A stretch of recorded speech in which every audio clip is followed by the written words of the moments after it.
So good morning, everyone. As Interreg Med program, we are really glad to be here in the Mediterranean Pavilion at the COP27 and to showcase the results of the project through our thematic communities. Today we will have some representative of the Sustainable Tourism thematic community presenting and transferring main key messages with us. But before to start, we would like to introduce the session with a video showcasing the program and its main achievements. Thank you.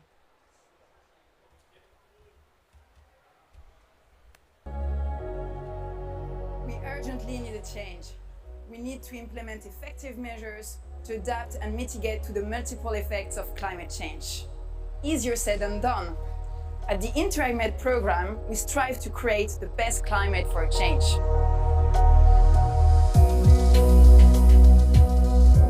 We combine commitment, ideas, and resources to devise solutions for mitigating and adapting to climate change in the Mediterranean. To do this, we work with cities, regions, and national governments, universities and research centers, citizens associations, interest groups and NGOs, small and medium enterprises. We strive to have all the stakeholders on board to develop community-based solutions in a wider transnational cooperation framework while keeping a mission-driven approach.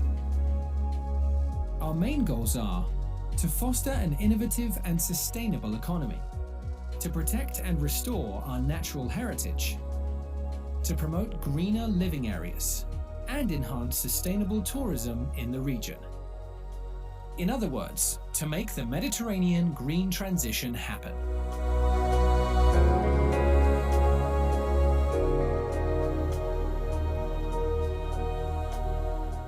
The Mediterranean region warms 20% faster than the rest of the world. This means that the impact of climate change will be more severe in the Mediterranean than anywhere else in the world. And local authorities will be at the forefront as they play a pivotal role in adaptation and mitigation. In this context, I believe that the Interreg Euromed program mission is crucial and that we have to create the best climate for a change. I mean, we have to create the conditions for local and regional authorities to work with other stakeholders at transnational level to develop solutions for their local needs that can be transferred, replicated, and scaled up. We wanted to bring the climate emergency of the Mediterranean region in the spotlight, so we decided to create the Med Pavilion at the COP27. For this, we joined forces with key stakeholders and organizations to show the challenges we all face and how we complement each other. For the Interreg Med Euromed program, it will be the occasion to showcase what we have already achieved to mitigate and adapt to climate change and how we will build on those results to make the Mediterranean green transition happen in the future. From 2014 to 2022, we have founded 142 transnational cooperation projects in 13 countries and 57 regions, involving 837 beneficiary organizations. While in the new programming period, we plan to invest 294 million euros in 14 countries and 69 regions with one common goal: to make the Mediterranean green transition happen.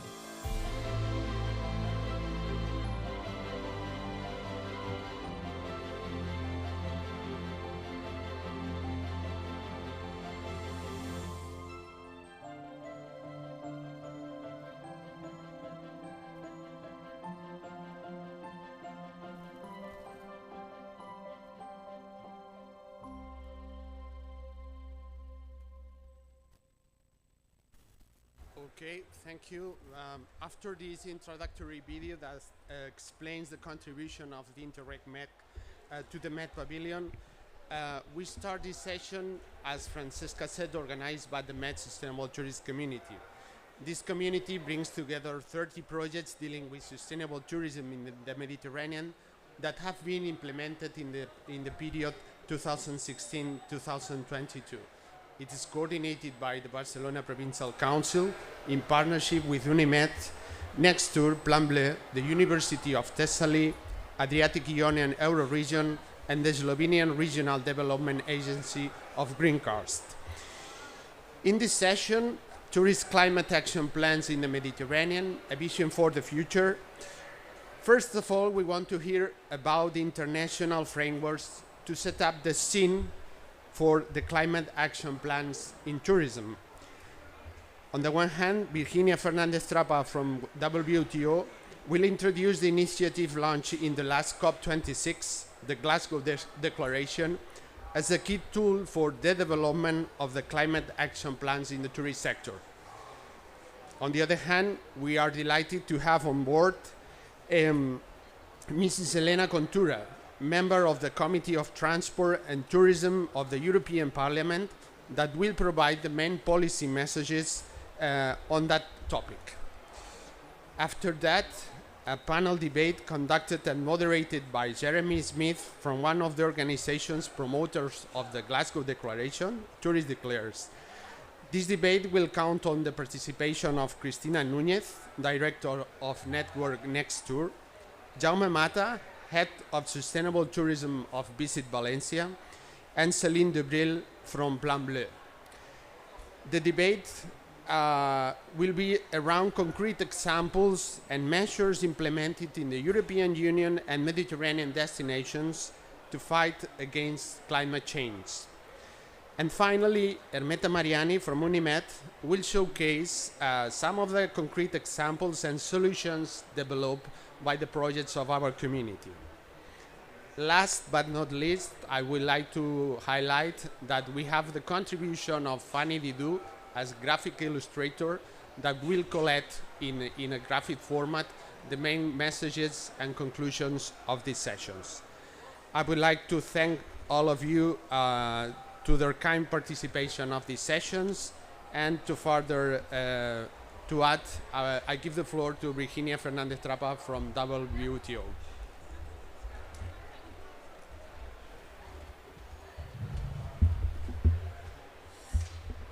Good morning. Thank you very much to the Barcelona Provincial Council and Interreg Med program for the invitation to this event. It's very important that we are together enhancing the presence of tourism at the COP. In previous editions, there were not so many events on tourism, and this year, especially yesterday and today, we've had 2 events each of the days, which actually even clashed with each other. I think we are on the right track, but there is still a lot to be done. The Glasgow Declaration was launched at COP26 in Glasgow last year, and it was created by the sector and for the sector. It works as a voluntary commitment, and the rationale behind it was that climate action in tourism was insufficient or not approached in a consistent manner. So together with different partners, we put our heads together and define what we now think is a framework to, let's say, streamline and accelerate climate action in tourism. The Glasgow Declaration is structured around 5 commitments. The first one is to support the global goals of halving emissions by 2030 and achieving net zero by 2050 at the latest. The signatories are requested to develop a climate action plan within 12 months from their signature. They are also requested to align their plan with 5 pathways: measure, decarbonize, regenerate, collaborate, and finance. They are asked, very important, to report progress on an annual basis in a public manner. And finally, they are asked to work in a collaborative spirit. The commitment of developing a climate action plans is not to be taken for granted. We know that in tourism this area of work is pretty much unexplored territory.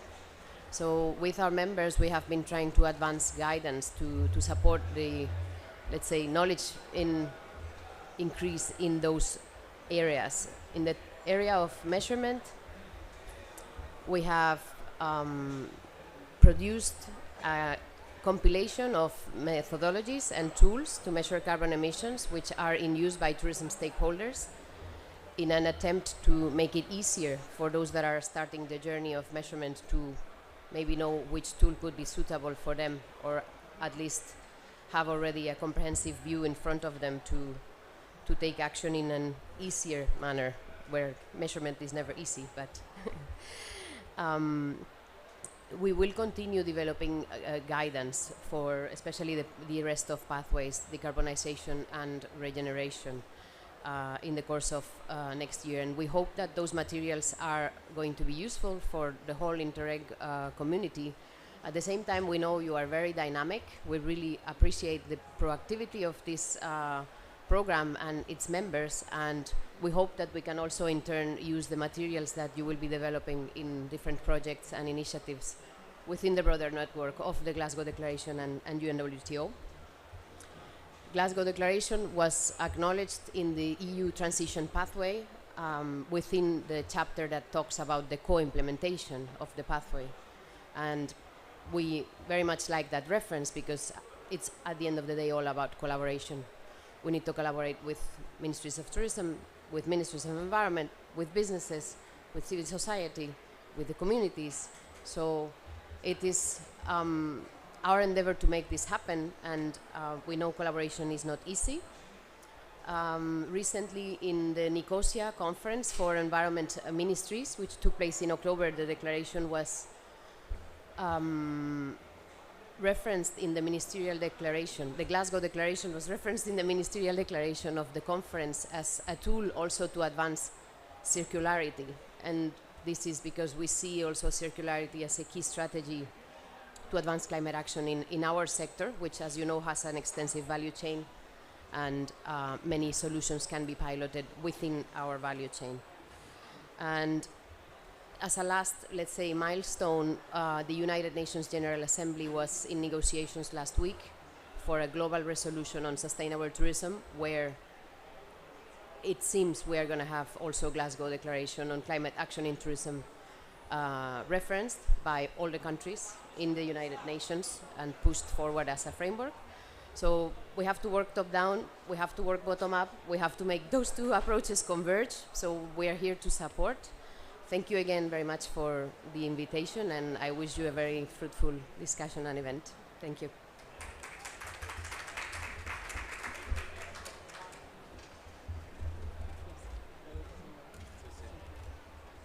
Thank you, Virginia, to see how this Glasgow Declaration could be a turning point on how the tourism is facing the topic of climate change. Also, to see that it is aligned with other European territorial policies like the tourist transition pathway and the increasing number of signatories that so far is more than 700. So now I give the floor to Mrs. Elena Contura from the European Parliament, that in 5 minutes, please could you tell us what are the main policy messages from your organization? Thank you. Thank you so much for the invitation to join you about the future of the Mediterranean that concerns us all. The Mediterranean is home to some of the world's greatest natural, cultural, and historical assets, and it's a precious land and marine ecosystem of indigenous species. Its rich diversity and uniqueness have established the Med as one of the most attractive and most visited destinations in the world. Yet, is the one of the areas mostly threatened and burdened by the climate crisis. It's a great challenge and an even greater responsibility to preserve this wealth for the future and ensure the well-being of all Med communities before it's too late. And this only can be done if we collectively change course and assume bold actions for sustainability with clear, ambitious targets and deadlines. To this end, I would like to congratulate all stakeholders of the Med Sustainable Tourism community, initiators and active partners for their work and achievements through more than 30 territorial projects in all countries involved and the valuable outcome of all Interreg programs. The recent update MED declaration is a call for action that we absolutely relate to and support following the milestone initiatives, including the Glasgow Declaration on Climate Change and all previous ones. The European Parliament has strongly supported the global commitment to halve emissions by 2030 and reach net zero as soon as possible before 2050, being the first institution to have declared the climate crisis emergency in 2019. Ever since, we have non-stopped to press for more ambitious action to achieve the global agenda, the European Green Deal, and the Fit for 55 legislation. We all know that a just transition to net zero before 2050 will only be possible if we all act together against the challenges, and certainly those challenges related to transportation and tourism, especially in this very, very difficult period. We are in the midst of multiple crises: the pandemic, the impact of the war in Ukraine, the rising inflation, the increasing the cost of living, the acute energy crisis place serious risk for the short term, but also in the long term to deal with the climate crisis. Mistakes or wrong decisions are no longer acceptable, and we cannot afford further delay. The transport sector must drastically reduce carbon emissions by 90% by 2050, and such must be the case in the case of tourism's impact on the environment. Recently, the European Parliament adopted two critical resolutions that concern the whole of Europe and the Med. The first is about the AFIR regulation, part of the Fit for 55 package, and the strongest legal framework we have come up with today. It sets legally binding minimum requirements for member states to develop the necessary alternative fuel infrastructure, aiming to create a fully interconnected and interoperable network across Europe. Our second resolution concerns the EU rules on the use of renewable and low carbon fuels in maritime transport. The whole of Southern Europe and the Mediterranean basin relies heavily on shipping and on cruise activity. We called for more ambitious targets for the shipping sector to reduce greenhouse gas emissions from ships by 2% from 2025, 20% from 2035, and 80% from 2050 compared to 2020 levels. Also, regarding tourism, we have adopted a resolution asking for the first EU strategy for sustainable tourism aligned with the European Green Deal, the digital agenda, and the UN Sustainable Development Goals. The European Commission responded to our call and chose tourism to be the first ecosystem in the EU where a transition pathway document was drafted through consultation with all relevant stakeholders for shaping the sustainability agenda in tourism by 2030 and 2050. The tourism sector, but also transportation and maritime activity need deep policy changes, investment, and prioritization based on sustainability, justice, and quality. There are several examples of Mediterranean destinations that are already transforming. And I can speak for my country, Greece, for example. Astipale Island has shifted to e-mobility by switching from conventional to electric vehicles. Tilos, another island, will become the first island in the Mediterranean to be 100% energy self-sufficient using solar and wind for energy, and 80% of its waste is now recycled. Paros very famous destination, aims to become the first single-use plastic waste-free island in the Med. And Rhodos Island is launching the Co-Lab project for a holistic, sustainable transformation of the destination's tourism value for environmental, social, and economic progress. Yet, we need more aligned efforts, policies, and practices that will benefit all. This is why at the European Parliament, we asked member states to devise national plans for sustainable tourism development with funding from the Next Generation EU program. And even more, we called for holistic approaches on achieving climate neutrality in the whole tourism value chain. This means that all stakeholders in each destination will engage to transform to green infrastructure, such as airports and ports, to apply circular economy in the whole system in tourism activity, reducing sharply waste and food waste. It also means that we need green and affordable for all transportation, as well as skill development and training to support sustainable jobs and the workforce throughout the twin green and digital transition. Insularity is another critical issue for the Med area that should be addressed effectively through support policies, connectivity, and mobility in islands and remote regions whose needs have been largely overlooked or bypassed in the past.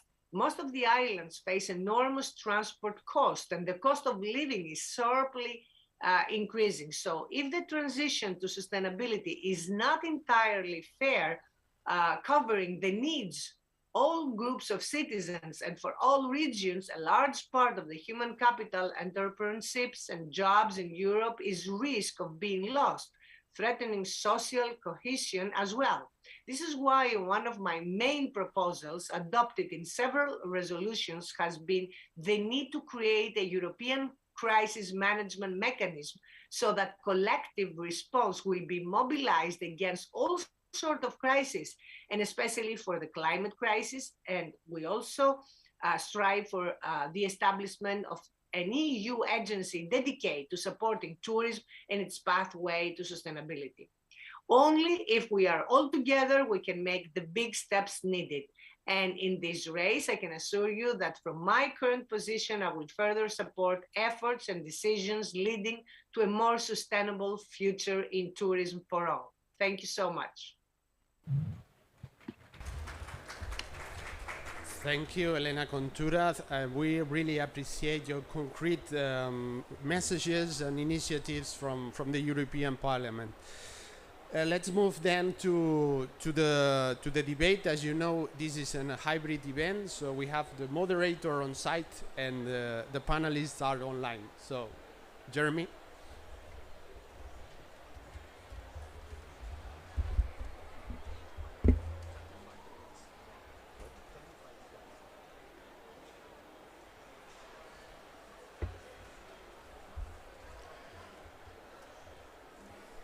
Panelists.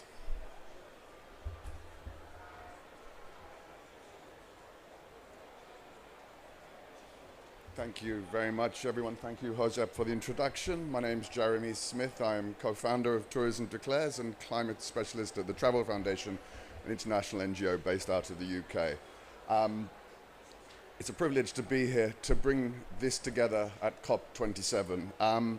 We've heard from Virginia about the global framework through the UNWTO and the Glasgow Declaration launched 1 year ago, and from Elena about how that connects and work going on at the EU level. And it's great to hear both UNWTO calling out the connection to EU and EU calling out the connection into the global work. It is this level of collaboration that is necessary. I'm going to be talking with my three panelists. We have Céline Debreu from Plan Bleu, Cristina Nunes from Nextdoor, and Jaume Mata from Visit Valencia. First, I want to turn to you, Céline. Plan Bleu also works very much at a high level across Europe. I wonder perhaps you could start by introducing us to the organization and telling us a little bit about the work in particular that you do in the Mediterranean. And to all the panelists, please be aware that we're running quite tight on time, so keep your answers concise and to the point. Thanks so much. Thank you very much. Plan Bleu is the Center of Expertise on Development and the Environment created 45 years ago and attached to the Mediterranean Action Plan of UNEP. Our mission is to protect the Mediterranean basin against pollution and various pressures of anthropogenic origin and to support the Mediterranean countries in the implementation of sustainable development strategies. Our program of work is validated every 2 years by the 22 contracting parties of the Barcelona Convention and is structured around the 5 main activities. The first one is observing the environment and development to inform decision makers, producing socio-economic studies for an appropriate management of Mediterranean resources, supporting the transition to green and blue economies by adapting to the climate change, drawing possible futures for sustainable development in the Med region, and facilitate the science policy and civil society interface. Thank you so very much.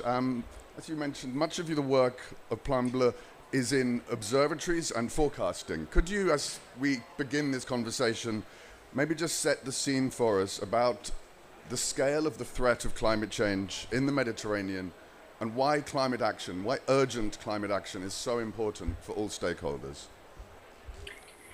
As been said previously, the Mediterranean is the world's leading tourist destination, and out of 450 million visitors, 100 million stay on the coast. So we can imagine the impact that this human activity can have on the coast, including urbanization of the coast, concrete coastline, pressure on natural resources, production of waste and wastewater, especially during summer season, degradation of natural and fragile habitats, but also impact at sea. And all these pressures are amplified by the impact of global warming. The Mediterranean is warming up 20% faster than the rest of the world. And the water temperature has already increased by 0.4 degrees Celsius and the air temperature by 1.54 degrees Celsius. The sea level has already risen by 6 centimeters in the last 20 years, causing more frequent and destructive floods. So Mediterranean coastal areas will be more affected by the effects of climate change than other areas, with an intensification of extreme events such as heat waves, floods, droughts, and water shortages. And tourism is also an energy-intensive sector, and the current situation imposes urgent changes to ensure the well-being of the region and its inhabitants through the promotion of renewable energy, but also the need to halve emissions over the next decade to reach net zero emissions. So, as we can see, the Mediterranean region is facing unprecedented climate and environmental changes that have important consequences on human well-being, health, and economic activity, including tourism. The Mediterranean needs a profound transformation of consumption and production patterns to achieve sustainability. Thank you so much, Celine. Those are some very telling statistics. 6 centimeters in 20 years is changing the landscape. I move on now to Cristina Nunes. You are the director of Nextdoor, the network of European regions for competitive and sustainable tourism. Several of the regions that are your members are based in the Mediterranean. Could you tell us a little bit about Nextdoor's work, and in particular your work in the Mediterranean, and how you are beginning to mobilize yourself as an organization and your members towards climate action? Thank you. Yes, thank you very much, Jeremy. Thank you for the organizers, and thanks for having me here today. Yes, we are a community of tourism managing authorities from regions at European level, meaning somewhere between subnational and not very local. So in the middle, and indeed 40% of our members are in the Mediterranean region. So what we do is offering a space to learn and to deliver a better tourism governance, meaning that the way we manage and the way we market tourism should be aligned to the Sustainable Development Goals. So the Sustainable Tourism community in the Med is our most strategic project so far.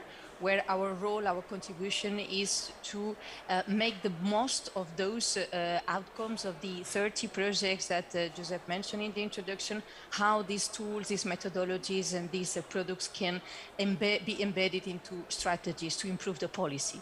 So in your question on how we link this daily work and with the climate emergency, perhaps three levels. One is signing Glasgow for us was a natural but important step to focus commitment and also efforts. So how we can support our regions, our tourism public players in take action and in committing to halve carbon emissions by 2030. And we believe that this should be found in the regulatory framework at European level called Fit for 55 package. Then it was also, secondly, a bottom-up. So it was our member Visit Scotland who encouraged us to join the Community Tourism Declare, because earlier we were already advocating for the European Green Deal to recognize tourism as a driver and as a solution for carbon neutrality. So when Europe positions itself as the first carbon neutral continent, we would like to position as well as the first carbon neutral destination. But then this is the story. Then we sign, and also we need to be credible and accountable. So we need to focus our effort in really raising awareness, but also engaging members in committing, and that we have some of those here today in the Mediterranean, but the idea is to benchmark broadly and go beyond at European level. And back to the community, concretely for us is a source of knowledge, but also beneficiary of knowledge within our climate action plan. And in return, what we do is try to position the work in the Mediterranean aligned with the Glasgow Declaration and also with the European tourism transition pathways that were mentioned today. So we collect these recommendations, this commitment in a statement that we call the Med Declaration. Thank you very much. It's great to hear you mention Visit Scotland. Of course, as you said, the first national tourism organisation to sign up with Tourism Declares and one of the co-authors of the Glasgow Declaration. But you have many, many regional members all across the continent, and again, many in the Mediterranean. I mean, how have they responded to the commitments and the commitment to climate action that Nextdoor at a secretariat level has put on board? It was indeed to welcome. We see that there are still many questions, and that they expect our members count on us as a supporting organization to facilitate the process. And besides raising the awareness and helping them to engage, is helping them to deliver. And for this, we need to feel that we are empowered. So how we can do this is by putting together those pioneers, those that are already a step farther, having their climate action plans, and benchmark with those sustainability plans from other destinations. I'm thinking on Visit Flanders, Visit Catalonia, Slovenia, that together with Visit Scotland, Visit Valencia, Canary Islands that were presented also yesterday here at COP, we can benchmark and answering two key questions that are ingredients in your climate action plan. First, how do you secure the political commitment that you need across the different authorities of your government? How can you build these strong partnerships, collaboration, it was mentioned today, with the value chain? Which are the measurement tools that exist and which are the ones that you need to deploy? Financial lines, obviously, and how you are going to communicate your effort, your commitment to raise this behavioral change across the sector, but also your residents as ambassadors, your visitors. So this is, we observe a genuine willingness to take action. Now, of course, we need to foster this action. I think we can humbly say that we do not have all the answers yet, but the sense of urgency requires we accelerate. It has been mentioned by the experts, by the MED program. We are going to be suffering the effects of climate change in Mediterranean faster and sooner than other regions in the world. And then when this is applied to tourism, our major destinations really have to deliver that 360-degree change in the way we manage and we promote. So we need to have the capacity to lead our 90% based SMEs value chain in this transition. So there is progress made in this sense. And through the community, we come up with two products in order to help. These policy recommendations that I referred before, where we also express which kind of projects we would like that the MED program would finance in the future, and also related to funding, one guide for Europe, how we can inspire public authorities who manage these so-called next generation EU funds that were also mentioned for the purpose of sustainable tourism project, but also those funds, those financial instruments that are closer to regions, that are part of the so-called cohesion policy. Now, this is perhaps too much European, so one wonders if I am not Mediterranean or if I am not European, what is in it for me? I think that what we can scale up is that we have this common challenge all. We know that tourism accounts for at least 8% of global carbon emissions. And even if we don't have the competence, even if we do not have the solution, we have a huge potential and a huge positive impact we can bring to climate action if we are part of the plan. Thank you very much, Christina. I'm particularly glad to hear you talk us about a front runner there in the selection. You said from your membership, you mentioned Visit Valencia. Our next speaker is Jaume Mata, the head of sustainability for Visit Valencia. You also cited the importance both of urgency and of measurement. Jaume, as I said, your destination has been a front runner in climate action, the first city destination in the world to measure the carbon impacts of tourism at a city level. You're the first, so there's nothing to guide you in doing this. What I want to know is, why did you choose as a city destination to do this, and what difference has it made? Hi, good morning from Valencia. Well, why? Because when we started our sustainable strategy, we were measuring the impacts, and we obviously we acknowledged that the climate effects on our destination were the main challenge to cope. So we prioritize our climate action in our sustainable tourism plan and strategy, and moreover, the city was committed to this to become a carbon neutral destination by 2030. There's a mission called Valencia 2030. That's the name. So we must be aligned with our community, with our society, our administrations. And that's why we started by measuring carbon, but not only carbon footprint, but also the water footprint, which is also very important in terms of the Mediterranean, as has been said by Celine and Christina. So it's important to say that we have done it according to public international standards, like the ISO, the 1464, has been applied to tourism. That's the innovation of what we made with our partners, Global Omnium, and also with the water footprint network, which also gave us these measures that I'll give you some clues in a minute. So why? Because, well, it has the potential of a trigger, over the whole value chain by measuring the direct and indirect emissions. We are acting on all the providers, all the stakeholders on the destination, and they are involved, and they have they know their responsibilities and their role to collaborate in this carbon reduction. So the difference, well, mainly is that it shows that it can be done by destinations. It can be done, and it's feasible. So why don't you apply it? Why don't you try it? It's public, it's international, and it's feasible. That's the main explanation. So we need this science-based data to establish concrete targets, to allocate the stake for everyone, to understand, to let know about the scope, about the meaning of water and carbon footprint, how it affects the destination, our daily lives, or our future. So it gives us the credibility also against any standard that you are compared. You've got the right measures, and you've got this science data that can be compared and gives us for instance what's the performance of the destination of every stakeholder, public and private. So with this base, we can monitor the performance, and I'll give you some examples which are recent calculations that we have. We have calculated the footprint in 2021, which is still affected by the COVID effect. Half of the year was, well, so-so, right? Okay, so it affected the international tourism arriving by transport, and has affected the carbon footprint. Some data, we had 39% less visitors in the destination that year, but the carbon footprint was 44 smaller.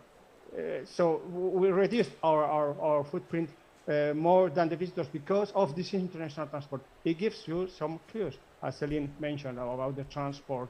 And we had a 25, these are preliminary results, right? But we have a 25% reduction on the carbon footprint per stay, per visitor.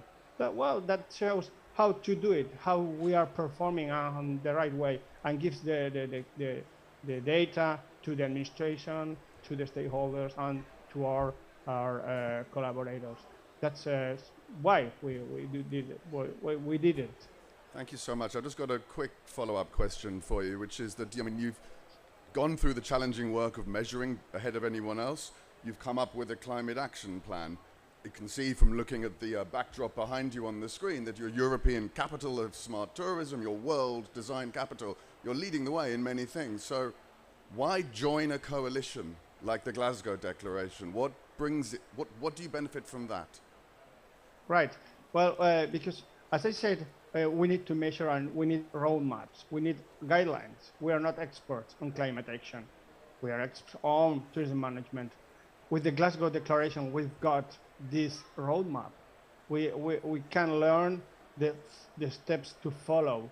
We can explain to our community, as I said, to our stakeholders, public and private, which are the next steps to take and what's the role of everyone in this global commitment. So it shows how to focus our energy, how to focus our resources, what are the steps I mentioned, and it shows that everyone has a role to play in this decarbonizing action. Everyone in different moments of the action and the strategy. So mainly the endorsement. It means that it shows to our stakeholders that there is a global, common strategy, as a common shared vision, and it's led by the United Nations in tourism. So we are all together, and we have to add our performance to this global and future to our communities. Thank you, Jaume. So we've heard from the cities and from the regions about how they are moving forward with tourism climate action, but I'd like to return to Celine from Plan Bleu. Celine, your work in tourism in the Mediterranean is different to what we've heard of before. Can you explain how your work fits in and the work you are doing supporting climate action in tourism at Plan Bleu? Thank you. Plan Bleu acts within the framework of regional cooperation established by the Mediterranean Action Plan and the Barcelona Convention. So, for instance, Plan Bleu has produced some guidelines for the sustainability of cruises and recreational boating in the Mediterranean region in the framework of the Bugos community in partnership with 2 other Interreg communities of biodiversity protection and sustainable tourism. I think this is a very good example of cooperation to increase the resilience of one of the tourism industry's most prominent segments. These guidelines aim to analyze the impacts of cruises and recreational boating, aim to report to stakeholders on good practices to enable the sustainable development of both subsectors, including ports and marinas, and to help policymakers and decision makers reflect on ways to legislate and limit pollution from cruises and recreational boating. One of the 5 challenges identified by the stakeholders, because we set a working group of 100 stakeholders to develop these guidelines. Probably the most important challenge is the elimination of atmospheric emissions of pollutants and greenhouse gases. And some solutions have been highlighted in these guidelines. For instance, a progressive replacement of fossil fuels by new alternatives, for instance, LNG, liquefied natural gas, but also biomethane or e-methane in the longer term, is one of the most relevant solutions. But this requires also equipping ports with the corresponding infrastructure. For instance, only 3 ports in the world, including the port of Marseille, allow LNG bunkering. And energy saving solutions through more efficient engines or optimized ship design are promising complementary solutions. Action can also be taken at port level with the installation of cold ironing system or the use of renewable energy. Technical innovation is an essential lever for such practices, as well as the availability of adequate economic resources. And the establishment of strict and common regulatory requirements, both for cruise ships, but for yachts and small boats, that impose limits on air emissions and common standards, can be the initial driver for the implementation of these practices. And also, all measures aiming at protecting Posidonia meadows, which have the capacity to store CO2, such as the use of ecological moorings for recreational boating or the prohibition of ensuring in sensitive areas, are also part of the solution to fight the impact of climate change. I will also mention a second example of activity led by Plan Bleu, the development of a report of good practices on sustainable tourism to inspire the contracting parties of the Barcelona Convention and to foster the transfer of these practices in other Med territories. It will help the transition towards sustainable development in the Med region. And the main objective of this catalog was to present a series of examples taken from different Med countries. For instance, as part of the InCircle project, a municipality of Retimno in Greece implemented a demonstrator to promote electromobility in combination with renewable energy sources, thereby avoiding 12.5 tons of carbon dioxide emissions, equivalent to those produced by 52,000 kilometers of travel in a conventional car. So you can find in such guidelines, in such reports, some very interesting and concrete solutions and measures to be transferred in your territory. Thank you so very much.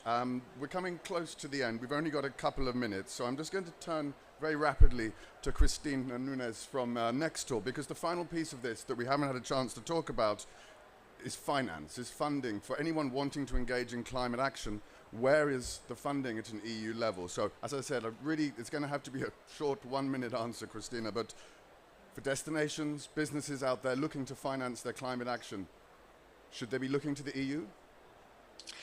They should be looking to the EU, but we should be looking to what is close from us. So we need to be proactive. There is funding available from Next Generation EU funds, from other programs like the Klima, from the regional development funds. But the main message is that we need to go and see our tourism authority, those departments at regional level in your city, in your region, in your country, who are managing those funds. And there are also many implementing bodies that are called, so development agencies, clusters, labs. There are technical assistance units that are there to help us in assessing whether our business idea, our destination need can be funded, by which funding line. Maybe I could join a refurbishment program, maybe I can get a research or development voucher, or I can join a marketing campaign. So the thing is, get yourself supported and help and benefit from assessment which is already in place.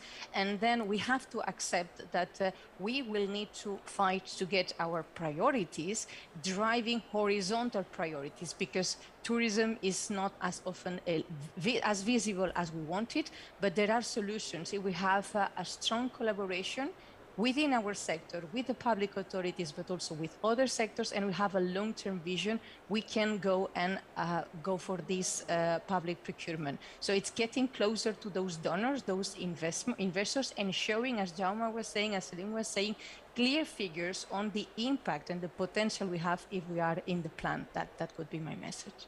That's fascinating. Thank you very much, and a perfect place to end, because I know we are going to move on to hearing some solutions and giving some visibility to exactly how we can move forward. So thank you very much to my panelists. Thank you to everyone for listening.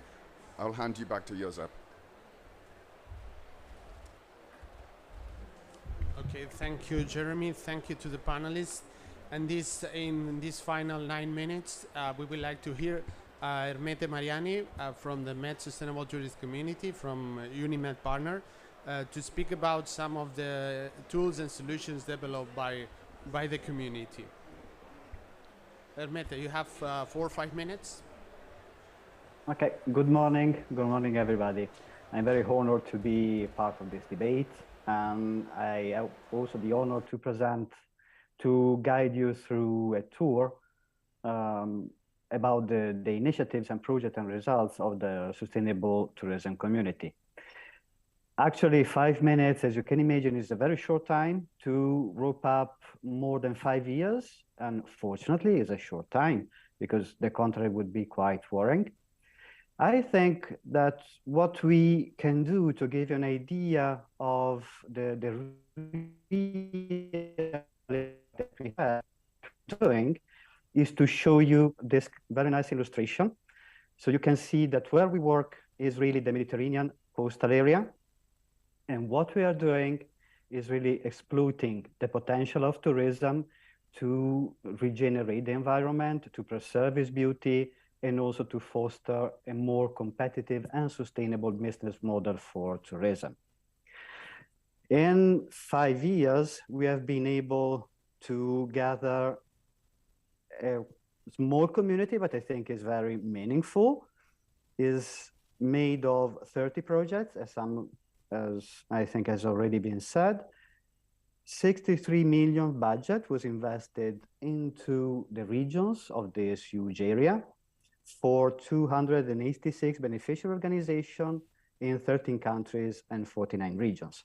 So the amount of money is not very big, but I think the distribution is very capillary, and it's very important because we are working with a very different set of organizations. And we have been able to prove a couple of things. First of all, I think we proved that a real multi-stakeholders approach is doable, and it can bring quite an important result. So here you can see a map of the different kinds. We are working with public authorities, private organizations, university, NGOs, and etc.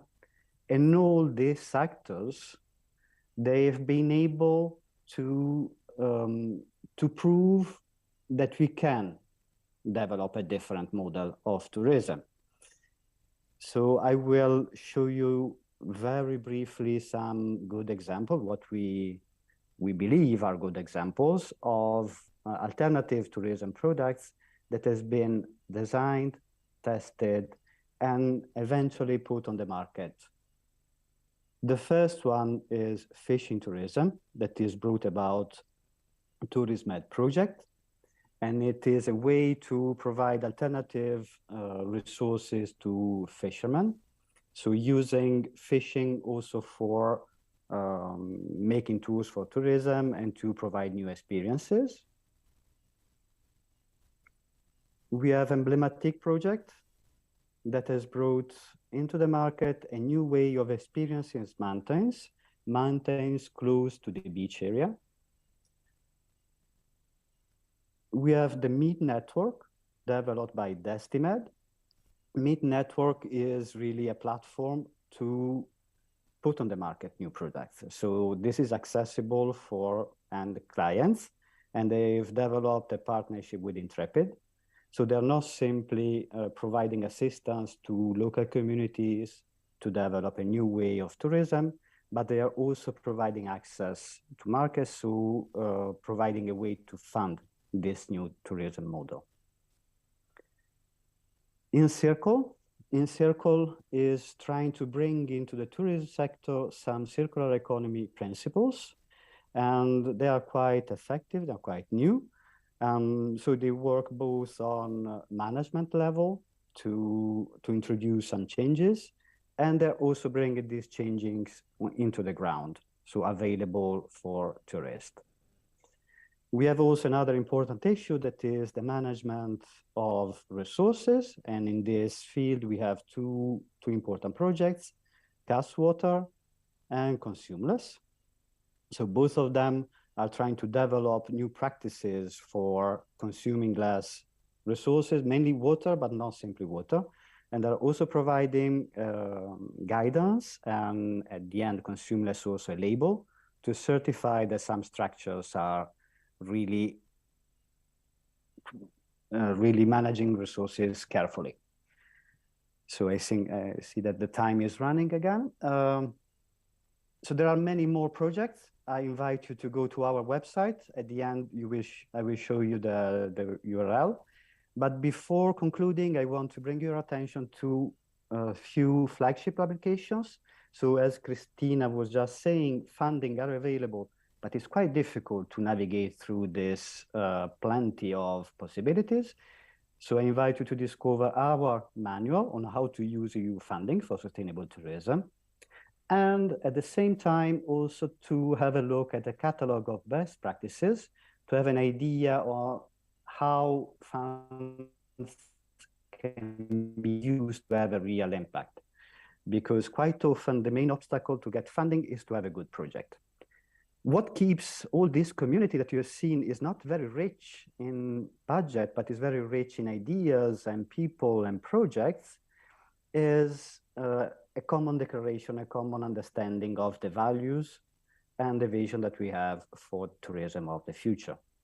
And we have summed up and grouped up all the values and put in a wider framework what keeps us together in the Med Declaration for smarter and greener sustainable tourism ecosystem in the Mediterranean. This has been just published and you can find it on our website. Finally, don't hesitate to reach out to the partners for anything, and also to discover our learning opportunities on the Interreg Euromed Academy. And this is the website. Thank you very much. Thank you, Hermete. And just to conclude, I would like to ask the support of Fanny Didou with the graphic illustration of the session. I don't know if we could connect online, wherever you are.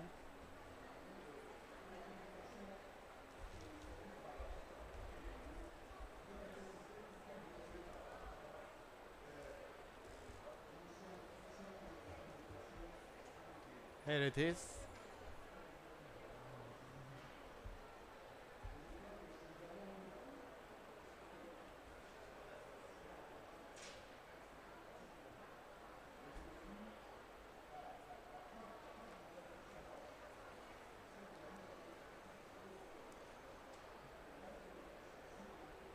Okay. So See the drawing appearing. We will be sending it to you so you can have a further look at it after the session. Thanks a lot. Thanks, Fanny. In any case, what we have seen is that the climate change is a topic that the tourist sector has to deal with. And maybe we have been far away of this problematic for many years, but it's true that we are contributors to the climate change, to the global emissions, but we also will be heavily affected by the consequences of climate change. So we have to take action on that. From our side, as a Med Sustainable Tourist community, I would like to conclude telling you that we have renewed our project for 7 years more, and climate action, climate change will be one of the axis priority for the new Euromed program. So we will have new projects, new challenges, and we will continue working on this topic during the next 7 years. So thank you very much. Thank you to the audience. Thank you to the participants, and I hope to see you in the next COP. Thank you. Thank you very much. Thank you.